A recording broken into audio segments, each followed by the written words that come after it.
नमस्कार दोस्तों, मैं हूं आपका दोस्त और इस चैनल का होस्ट सूर्या और आप देख रहे हैं भूतिया कहानी, वो भी मेरी ज़ुबानी। दोस्तों, आज फिर से एक ट्रक ड्राइवर की नई कहानी आपके सामने हाजिर है। वैसे तो आपने ट्रक ड्राइवर लोगों की बहुत सी कहानियां सुनी होंगी, लेकिन आज मैं जो आपको कहानी सुनने जा रहा हूं वो मेरे दोस्त के फादर की है।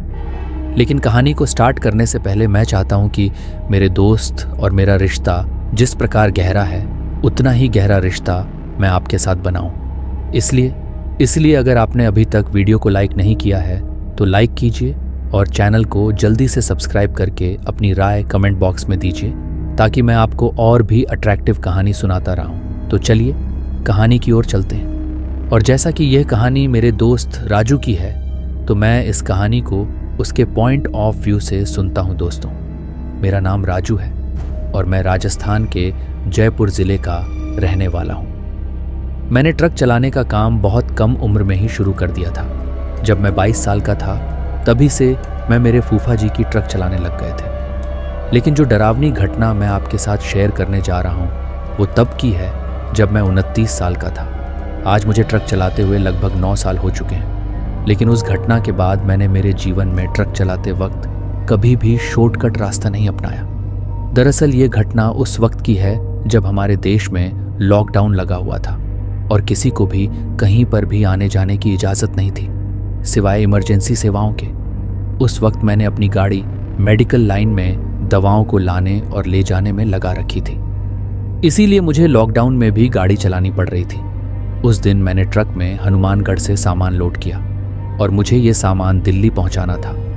दोपहर के 2 बजे तक ट्रक में पूरा सामान लोड हो चुका था। फिर लगभग शाम के 6 बजे तक मैं थोड़ा आराम करने के बाद अपने ट्रक को लेकर अपनी मंजिल की ओर चल पड़ा। मुझे ये सामान अगले दिन शाम तक दिल्ली पहुंचाना था, इसलिए मैं काफ़ी अच्छी खासी रफ्तार में चल रहा था। अब जैसा कि आप सभी जानते हैं कि जितना सांस लेना ज़रूरी होता है, लॉकडाउन के टाइम पर मास्क लगाना भी उतना ही ज़रूरी था, क्योंकि अगर गलती से भी कहीं पर पुलिस वालों ने बिना मास्क के देख लिया तो चालान काटने में देरी नहीं लगेगी। यही सोचकर मैंने जब ट्रक स्टार्ट किया था उसी वक्त मास्क लगा लिया था। अब लगातार मैं अपनी मंजिल की ओर बढ़ रहा था। धीरे धीरे दिन ढलने के कारण चारों तरफ अंधेरा पसरने लगा था और सड़क पर सिर्फ अंधेरे के अलावा कुछ भी नहीं दिख रहा था। तभी मेरे दिमाग में आया कि अगर मैं किसी तरह कल शाम से पहले यानी कि जल्दी दिल्ली पहुंच जाऊंगा तो मुझे थोड़ा ज़्यादा आराम करने का वक्त मिल जाएगा। और यही सोचकर मैंने एक फ़ैसला किया कि यदि रास्ते में मुझे कोई शॉर्टकट रास्ता दिखता है तो मैं उस शॉर्टकट रास्ते को अपनाकर जल्दी दिल्ली पहुंच जाऊंगा। लेकिन कुछ देर और गाड़ी चलाने के बाद न जाने क्यों पर मुझे नींद की झपकियां आने लगी। इसलिए मैंने सोचा कि अगर रास्ते में कहीं पर थोड़ा हाथ मुंह धोकर चाय पी ली जाए तो ठीक रहेगा। यही सोचकर मैं अब ट्रक चलाते हुए हाईवे पर किसी ढाबे या चाय वाले की दुकान को तलाशने लगा। लेकिन थोड़ी ही देर बाद मुझे याद आया कि ये तो लॉकडाउन का टाइम है और इस टाइम मुझे कोई भी ढाबा या दुकान नहीं मिलने वाली जहां पर बैठकर मैं चाय पी सकूं। फिर मैं अपने आप से मन में ही कहा, क्या यार राजू, तू भी कितना भोला है। भला लॉकडाउन के टाइम पर तुझे कहाँ चाय की दुकान मिलेगी। अभी मैं ये सोच ही रहा था कि तभी मुझे अचानक हाईवे पर कुछ दूर एक रोशनी सी दिखाई देने लगी। धीरे धीरे जैसे मैं उसके पास गया तो मुझे मालूम हुआ कि वह तो एक चाय की टपरी है और उसे पर एक बुजुर्ग दुकानदार बैठा हुआ है। हमारे राजस्थान में छोटी और अस्थायी दुकान को टपरी ही कहा जाता है। तभी मैंने उसे बुजुर्ग आदमी के पास अपना ट्रक ले जाकर रोका और ट्रक में बैठे बैठे ही उसे पूछा कि चाय मिलेगी क्या। तो उसने मुझसे कहा कि सब कुछ मिलेगा, आप ट्रक से नीचे तो उतरिए या सब कुछ वहीं पर लेंगे। उसकी बातें मुझे थोड़ी अजीब लगी, पर फिर भी मुझे तो थोड़ी चाय पीनी थी, इसलिए मैं ट्रक से नीचे उतर गया और फिर मैंने उसे आदमी को एक चाय बनाने को कहा। उस आदमी को चाय बनाने के लिए कहकर मैंने अपने ट्रक से अपनी पानी की बोतल निकाली और अपना मुंह धोने लगा ताकि थोड़ा फ्रेश फील हो। थोड़ी ही देर बाद उस आदमी ने चाय बनाकर मुझे दे दी, लेकिन उसकी चाय का टेस्ट कुछ अजीब था। जब मैंने इसके बारे में उससे पूछा तो उसने कहा कि साहब, ये चाय भैंस के दूध की नहीं है। वो क्या है कि लॉकडाउन के टाइम पर दूध की सभी दुकानें तो बंद हैं और मेरे घर में सिर्फ कुछ बकरियां हैं, तो मैं उन बकरियों का दूध निकाल कर ही यहाँ दुकान पर लाता हूँ और उसी की चाय बनाकर बेचता हूँ। शायद आपने कभी बकरी के दूध की चाय पी नहीं होगी, इसलिए आपको इसका टेस्ट थोड़ा अजीब लग रहा है। तब मैंने उससे पूछते हुए बोला कि यह लॉकडाउन के टाइम पर तुमने दुकान खोल रखी है, पुलिस वगैरह आती है तो तुम्हें कुछ कहती नहीं है क्या? इस पर उस आदमी ने एक अजीब सी मुस्कुराहट के साथ मुझसे कहा, पुलिस तो क्या, हमारा तो कोई भी कुछ भी नहीं बिगाड़ सकता। उसकी मुस्कुराहट बहुत अजीब थी और वह मुस्कुराने के साथ साथ मुझे अजीब तरीके से घूर रहा था। तभी मैं उसको नज़रअंदाज करते हुए चाय पीने लगा। मुझे लगा कि यह बूढ़ा थोड़ा सटिया गया है। जब मैं उसकी दुकान पर चाय पीने उतरा था तो मैंने अपना ट्रक को चालू ही छोड़ दिया था, लेकिन तभी अचानक से मेरा ट्रक बंद हो गया। मुझे लगा कि यह कैसे हो सकता है, क्योंकि मेरा ट्रक अभी नया नया ही था और वह ऐसे ही अपने आप कभी भी बंद नहीं होता था जब तक कि मैं खुद उसे चाबी से बंद ना करूं। तभी मुझे लगा कि शायद ट्रक सर्विस पर आ गया है, इसलिए अपने आप बंद हो गया है। खैर, मैं इस बात को नज़रअंदाज करके चाय पीने लगा, लेकिन पीते वक्त मुझे उसकी चाय कुछ थोड़ी ज़्यादा ही अजीब लग रही थी। जैसा कि मैंने आपको बताया कि मैं राजस्थान का रहने वाला हूँ, तो मैंने मेरे जीवन में पहले भी बहुत बार बकरी के दूध की चाय पी थी, लेकिन कभी भी उसका टेस्ट ऐसा नहीं था जैसा कि आज इस बूढ़ा की चाय का था। तभी चाय पीते वक्त अचानक मेरी नज़र उस बूढ़ा की टपरी के बगल से जा रहे रास्ते पर गई। मुझे लगा कि शायद ये कोई शॉर्टकट रास्ता है, और तभी मैंने उस आदमी से पूछा कि ये रास्ता कहाँ जाता है। तो उस आदमी ने फिर से उस अजीब सी मुस्कुराहट के साथ मुझसे कहा कि जहाँ जाना चाहते हो ये रास्ता तुम्हें वहीं पहुँचा देगा। तो मैंने उस आदमी से कहा कि तुम्हें कैसे पता कि मुझे जहाँ जाना है ये रास्ता मुझे वहाँ पहुँचा देगा।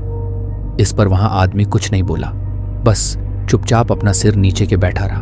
तभी मैंने उससे फिर से पूछा, अच्छा ये तो बताओ कि इस रास्ते से दिल्ली जाने पर कितनी दूरी कम पड़ेगी? तो इस पर उस आदमी ने अपना मुंह नीचे के हुए ही बोला, 200 किलोमीटर की दूरी। अभी मैं उस आदमी से कुछ और पूछने ही वाला था कि तभी वहाँ आदमी अजीब तरीके से कांपने लगा। जब मैंने गौर से उसकी तरफ देखा तो उसका एक हाथ बहुत ज़्यादा कांप रहा था। मुझे भी थोड़ा अजीब लगा। फिर मैंने उससे कहा कि क्या हुआ, तबीयत तो ठीक है ना तुम्हारी? इस पर उस आदमी ने मेरी तरफ अजीब तरीके से घूरते हुए कहा कि तुम्हारा काम खत्म हो गया है, तुम जा सकते हो यहाँ से।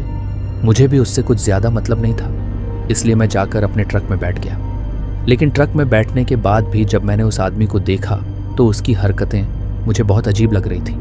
मुझे तो वह बूढ़ा पहले से ही बहुत ज़्यादा सठी आया हुआ लग रहा था, इसलिए मैंने उसकी तरफ ज़्यादा ध्यान नहीं दिया।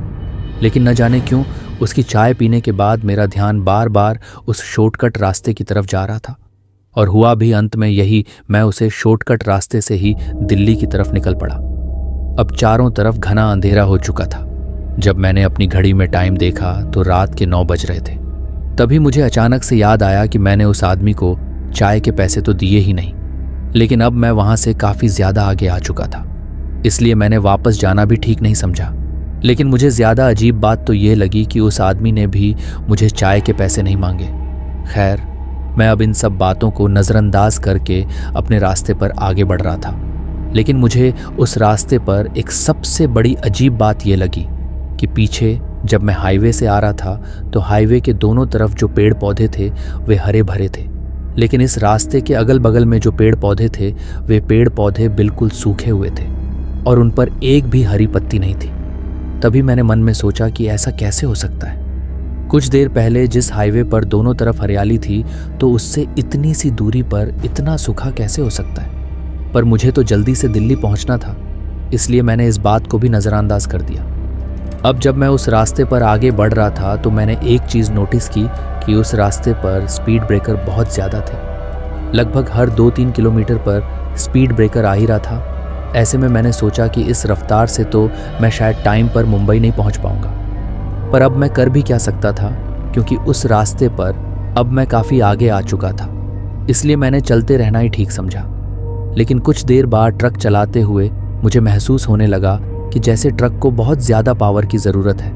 ऐसा अमूमन तब होता है जब ट्रक में पीछे की तरफ कुछ बहुत ज़्यादा भारी सामान लोड किया हुआ हो, लेकिन आज तो ट्रक में ऐसा कुछ भी नहीं था। लेकिन फिर भी ट्रक इतना पावर क्यों ले रहा था, जैसे उसके पीछे कोई बहुत भारी सामान लोड किया हुआ हो। अब बार बार मुझे इस चीज़ का एहसास होने लगा था कि ट्रक को चलने में बहुत ज़्यादा दिक्कत आ रही है, इसलिए मैंने ट्रक को रोककर एक बार चेक करने की सोची।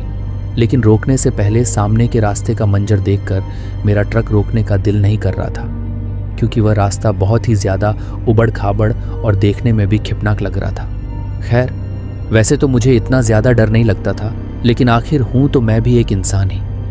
तभी मैं ट्रक चलाते हुए मन ही मन सोच ही रहा था कि कहीं कोई अच्छी सी जगह दिख जाए या फिर कोई इंसान दिख जाए तो मैं ट्रक को रोककर इसको चेक कर लूँगा और उस इंसान से पूछ भी लूँगा कि रास्ता इतना वीरान और सूखा क्यों है और ये मुझे दिल्ली कब तक पहुँचा देगा। बस मेरे यह सोचने भर की देरी थी और मुझे रास्ते पर आगे एक औरत सर पर लकड़ियों का गट्ठर लेकर चलती हुई दिखी।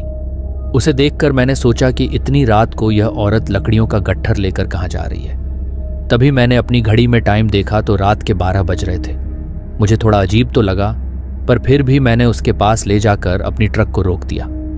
ट्रक की हेडलाइट की रोशनी में वहां औरत दिखने में काफी ज्यादा जवान और खूबसूरत लग रही थी, लेकिन उसने घूंघट निकाल रखा था।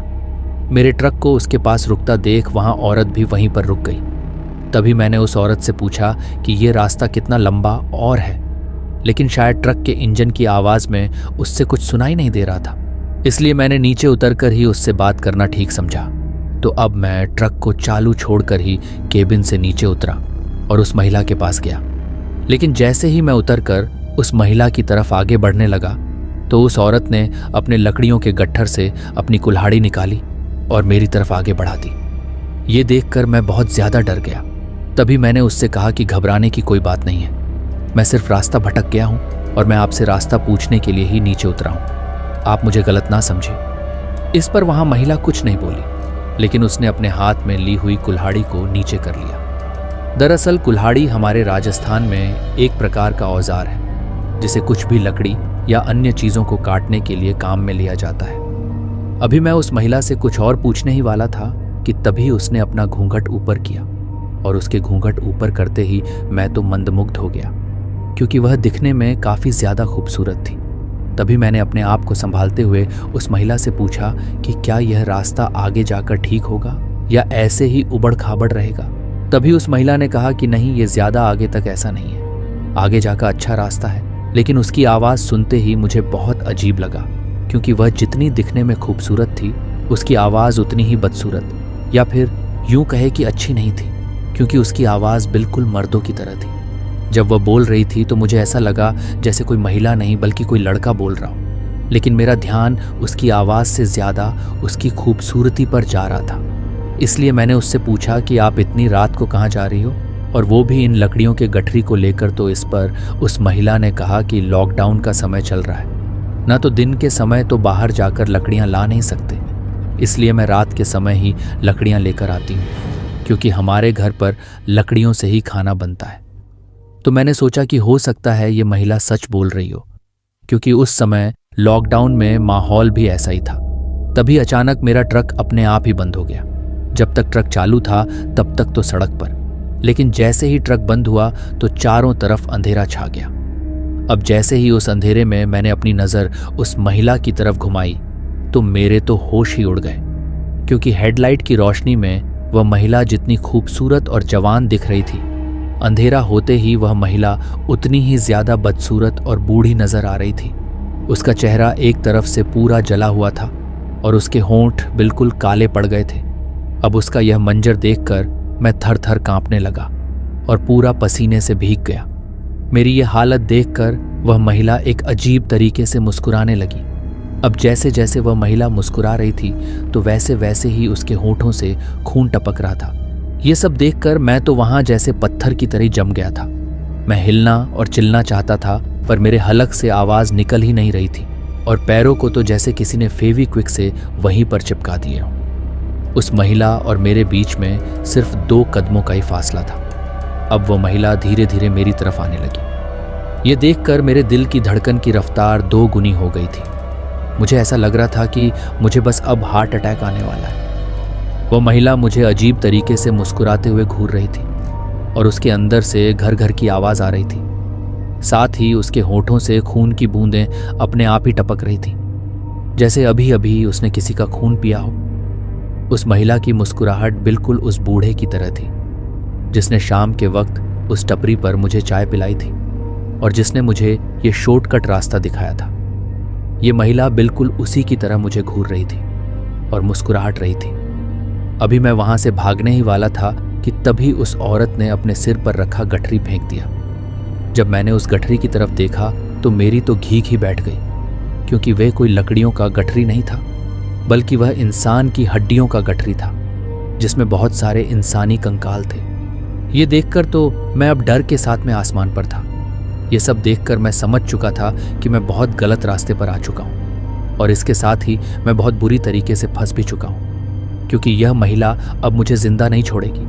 और उस गठरी की तरफ देखकर मैं यही सोच रहा था कि इन लोगों को भी इस महिला ने मार दिया होगा और ये उन्हीं सब लोगों के कंकाल हैं, और आज के बाद एक कंकाल मेरा भी इनमें शामिल हो जाएगा। अब वह औरत धीरे धीरे मुस्कुराने के साथ साथ हंसने भी लगी। अभी ये सब चल ही रहा था कि तभी पता नहीं अचानक से वहां पर अंधेरे में से एक आदमी आया। उस आदमी को आता देख मुझे अपनी जान बचने की कुछ उम्मीद दिखने लगी। मुझे लगा कि यह आदमी यहां आकर मुझे इस औरत के चंगुल से छुड़ा लेगा, लेकिन जैसे ही वहां आदमी करीब आया तो उसका चेहरा देखकर मेरे बचने की उम्मीद के बजाय मेरे मरने की संभावना ज्यादा बढ़ गई, क्योंकि यह वही बूढ़ा आदमी था जिसने मुझे उस टपरी पर चाय पिलाई थी। मेरे नज़दीक आकर वो बूढ़ा मुझसे बोला, क्यों ड्राइवर बाबू, बिना पैसे दिए ही चले आए? चाय के पैसे कौन देगा? तभी मैं उन दोनों से कहना चाहता था कि तुम्हारे चाय के पैसे ले लो, पर मुझे छोड़ दो, मेरी जान बख्श दो, लेकिन मेरे हलक से तो आवाज़ निकल ही नहीं रही थी।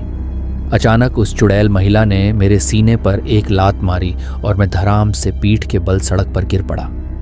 मुझे अब समझ आ चुका था कि यह लोग मुझे जान से मार डालेंगे। अभी मैं उठकर वहां से भागना चाह ही रहा था कि तभी वह चुड़ैल औरत अचानक से उछलकर मेरे सीने पर बैठ गई और उसने मुझे मारने के लिए अपने हाथ में वह कुल्हाड़ी ले रखी थी। अभी वह उस कुल्हाड़ी से मेरे ऊपर वार करने ही वाली थी कि तभी अचानक मेरा फ़ोन बज उठा और मेरे फ़ोन के बजते ही वह औरत अचानक से चीखने चिल्लाने लगी और ज़ोर ज़ोर से अपने दोनों कानों को दबाने लगी, जैसे उसे मेरे फ़ोन की आवाज़ बहुत तकलीफ दे रही हो। तभी मैंने मेरे फ़ोन की घंटी की तरफ ध्यान दिया तो मुझे याद आया कि मैंने मेरे फ़ोन की घंटी में हनुमान चालीसा लगा रखी थी, और फ़ोन आने पर उस हनुमान चालीसा की आवाज़ को सुनकर ही वह चुड़ैल चाहकर भी मुझ पर वार नहीं कर पा रही थी। तभी मैंने दिमाग लगाया कि अगर मैंने इस फ़ोन को उठा लिया और ये घंटी बंद हो गई तो घंटी बजने के बंद होते ही ये चुड़ैल मेरे ऊपर फिर से हावी हो जाएगी। इसलिए मैंने फ़ोन ना उठाना ही ठीक समझा, लेकिन फ़ोन कुछ देर बाद ही कट गया और घंटी बजना बंद हो गई। घंटी बजने के बंद होते ही वह चुड़ैल मेरे ऊपर फिर से वार करने ही वाली थी कि तभी फिर से फ़ोन बज उठा और फिर से फ़ोन में हनुमान चालीसा की आवाज़ बजने लगी। इसके साथ ही इस बार अचानक से पता नहीं कैसे पर मेरा ट्रक अपने आप ही चालू हो गया, और ट्रक के चालू होते ही ट्रक की हेडलाइट की रोशनी जली और मेरे आसपास उजाला हो गया। उजाला होते ही वह चुड़ैल औरत और वह बुढ़ा वहाँ से गायब हो गए, लेकिन अभी भी मेरे फ़ोन में हनुमान चालीसा बजी जा रही थी। कोई तो था जो बार बार मेरे फ़ोन पर फ़ोन किया जा रहा था, जिसकी वजह से वह हनुमान चालीसा बज रही थी। अब मैं समझ चुका था कि अगर इस चुड़ैल और उस बूढ़े आदमी के चंगुल से बचना है तो हनुमान चालीसा ही एकमात्र मेरा सहारा है, जो कि मुझे यहाँ से सुरक्षित बाहर निकाल सकती है। इसलिए मैं अपने शरीर का पूरा जोर लगाकर तुरंत उठा और ट्रक के केबिन में चढ़कर म्यूजिक सिस्टम में फुल आवाज़ में हनुमान चालीसा चला दी और इसके साथ ही ट्रक को फुल स्पीड में वहाँ से दौड़ा लिया। अब मैं ट्रक को फुल स्पीड में भगाए जा रहा था। तभी हनुमान चालीसा की आवाज़ के साथ मुझे मेरे पीछे से ऐसी आवाज़ें आ रही थीं जैसे कोई चिल्ला रहा हो, जैसे किसी का कुछ छूट गया हो, लेकिन मैं उन सभी आवाज़ों को नज़रअंदाज करके सिर्फ अपने ट्रक चलाने पर ध्यान दिया। ट्रक चलाते वक्त मैंने सोचा कि आज किसका फ़ोन आया होगा जिसकी वजह से मेरी जान बची है। मैं देखना चाहता था कि आखिर किसकी वजह से आज मेरी जान बची है। इसलिए मैंने अपना मोबाइल निकाला और देखना चाहा कि किसका फ़ोन आया है। तभी मेरे दिमाग में आया कि हो सकता है वह चुड़ैल और वह बूढ़ा आदमी अभी भी मेरा पीछा कर रहे हो। इसलिए अभी तो मुझे मेरा पूरा ध्यान सिर्फ ट्रक चलाने पर लगाना चाहिए, और जब मैं दिल्ली में एंटर कर जाऊंगा और कोई रिहायशी इलाका आ जाएगा तभी मैं ट्रक को रोककर फ़ोन को देखूंगा। इसके बाद जब मैं दिल्ली के रिहायशी इलाके में एंटर हो गया और मुझे पूरा यकीन हो गया कि अब मेरी जान को कोई खतरा नहीं है, तब मैंने सड़क के किनारे ट्रक को रोका और फ़ोन निकालकर अपना फ़ोन चेक किया। जब मैंने फ़ोन चेक किया तो पाया कि वह फ़ोन मेरी पत्नी ने किया था। तब मैंने सोचा कि उसे भी चिंता हो रही होगी कि मैंने इतनी बार फ़ोन करने के बावजूद भी फ़ोन क्यों नहीं उठाया। इसलिए मैंने वापस अपनी पत्नी को कॉल बैक किया, और जब मैंने अपनी पत्नी को वापस कॉल किया और उसकी जो बात सुनी, उसे सुनकर मेरी आंखों में आंसू आ गए। मेरी पत्नी ने कहा कि आपकी बेटी बार बार आपसे बात करने की जिद कर रही थी और कह रही थी कि मुझे अभी पापा से बात कराओ, इसलिए मैं बार बार आपको कॉल कर रही थी, पर आप हो कि फ़ोन उठा ही नहीं रहे थे। दरअसल मैं आपको बताना भूल गया कि अभी कुछ साल पहले ही मेरी शादी हुई थी और मेरी 1-2 साल की बेटी है। तब मैंने सोचा कि आज मेरी बेटी की वजह से मेरी जान बच गई। अगर मेरी बेटी मुझसे बात करने की जिद ना करके फ़ोन ना करती तो आज तो मैं मर ही चुका था। इसलिए आपसे विनती है कि बेटियों को बोझ ना समझे। बेटियां बहुत अनमोल हैं, और उस दिन के बाद अब जब भी मैं माल की डिलीवरी करने के लिए ट्रक लेकर कहीं बाहर जाता हूं और अगर मेरी बेटी का फ़ोन आए तो काम को छोड़कर पहले अपनी बेटी से बात करता हूं। आखिर ये है जीवन दान मुझे मेरी बेटी की वजह से ही मिला है। इसके साथ ही उस दिन के बाद मैंने शॉर्टकट रास्ते अपनाना छोड़ दिया है। लेकिन जब मैंने उस शॉर्टकट रास्ते और उस चाय वाली टपरी की बात अपने साथ वाले ड्राइवरों को बताई तो उन्होंने मुझे बताया कि आज से कुछ साल पहले वह बाप और बेटी उस चाय की टपरी को चलाया करते थे। लेकिन एक दिन शायद कोई ट्रक वाला शराब पीकर ट्रक चला रहा था और उसने उनकी टपरी को टक्कर मार दी। उस टक्कर में वह बाप और बेटी भी मारे गए। तभी से वह बाप और बेटी ट्रक वालों को रोककर वहाँ चाय पिलाते हैं और उस शॉर्टकट रास्ते पर जाने के लिए उनको गुमराह करते हैं और उनसे अपनी मौत का बदला लेते हैं। तो दोस्तों, ये थी हमारी आज की कहानी आपको कैसी लगी कमेंट बॉक्स में कमेंट करके ज़रूर बताना, और ऐसे ही और इंटरेस्टिंग स्टोरी के लिए इस चैनल को लाइक शेयर सब्सक्राइब ज़रूर कर लें, क्योंकि एक अकेले और बेसहारा इंसान का हाथ अगर एक इंसान ही पकड़े तो उसे बहुत ज़्यादा मोटिवेशन मिलता है। इसलिए आप एक सब्सक्राइब मेरे लिए बहुत है, और इसी मोटिवेशन से मैं आपके लिए एक के बाद एक कहानी लाता रहता हूँ। धन्यवाद।